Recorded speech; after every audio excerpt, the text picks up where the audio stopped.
On all basic DSLRs or reasonably advanced mirrorless or bridge cameras, there should be at least 4 main modes and probably an auto mode, shown on a dial on top of the camera like so. Auto mode, manual mode, shutter priority mode, aperture priority mode, and program mode. We will take each mode in turn. Auto mode. Auto mode is the most basic camera mode. In this mode, the camera automatically changes the aperture, shutter speed, and sometimes ISO, the sensitivity of the camera sensor to light, in order for all the light and dark tones in the produced image to balance out at 18% grey. You, the photographer, have no control over any of these settings. Some cameras have 2 different auto modes, with one enabling the use of flash when the scene is dark and the other disabling the flash. Advantages: quick and simple, requires little practice, and usually produces a reasonably impressive image.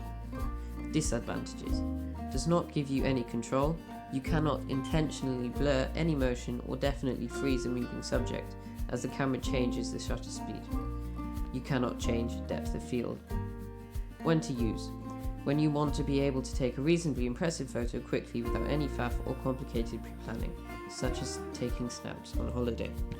Program mode, or Program AE.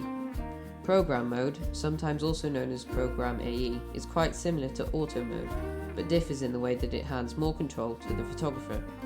Although the camera sets the aperture and shutter speed, you still need to set the ISO or activate the flash, using your camera menu or buttons on the side of your camera. The program will always select the fastest possible shutter speed for the light conditions you are in to minimize camera shake.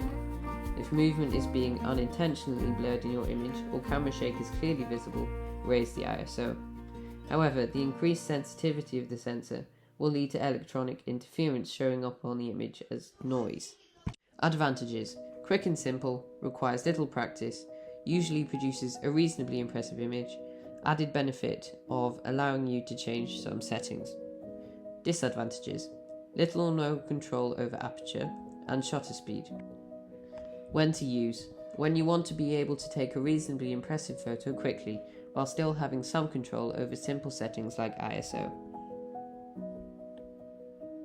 Aperture priority mode. In aperture priority mode, the photographer can adjust the aperture while the camera changes all the other settings to have a balanced overall tone of 18% grey. Changing the aperture width changes the depth of field. With a small aperture of, for example, f22, less light is let into the camera, so the camera compensates by slowing the shutter and raising the ISO, but everything from near to far is in crisp focus. This is great for landscape photography. With a large aperture of f4, more light is let into the camera, and only the subject of the photograph is in sharp focus, while everything else is extremely blurred. This is good for portrait and macro photography.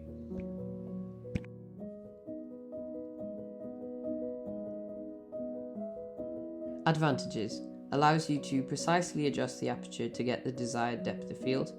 Disadvantages: fiddly and takes time to master. When to use: when you have time to carefully adjust your settings and want to have a deliberately shallow or long depth of field. Shutter priority mode. In shutter priority mode, you are able to select a shutter speed suitable to your subject.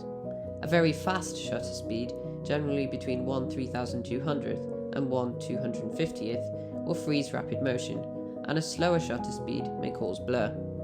A longer shutter speed also allows the sensor to absorb more light, so is excellent for night photography. Slow shutter speeds can be used to artistic effect, for example to blur water or enhance the sense of speed of a moving object.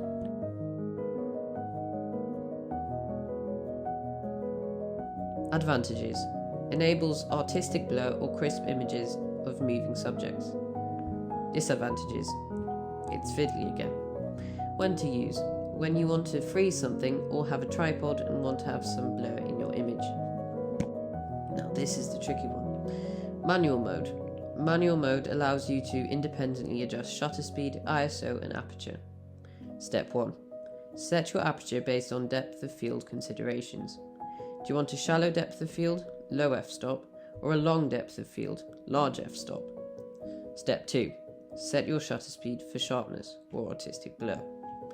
Remember, a fast shutter speed will freeze motion, and a slower shutter speed will cause blur. Step 3.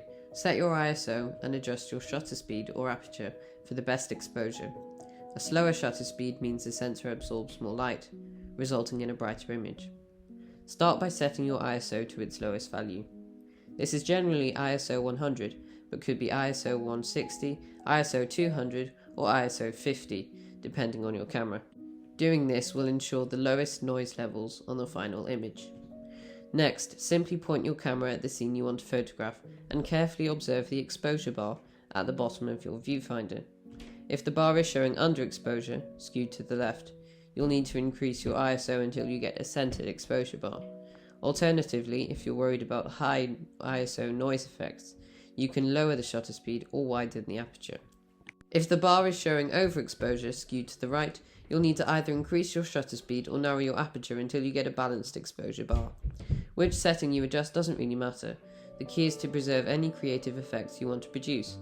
So if you're using a wide aperture for a shallow depth of field, then boost your shutter speed. And if you're using a slow shutter speed for artistic motion blur, then narrow your aperture and leave the shutter speed where it is. Advantages: enables you to use the optimal settings for your surroundings, giving you complete creative control. Disadvantages: extremely fiddly and time consuming, meaning you have to readjust your settings for each new subject you're photographing. When to use: when you have plenty of time and want complete creative control over every technical aspect of your photos. And finally, scene modes. Scene modes vary between cameras and brands. Some of the most common modes are macro mode, shown by the flower icon.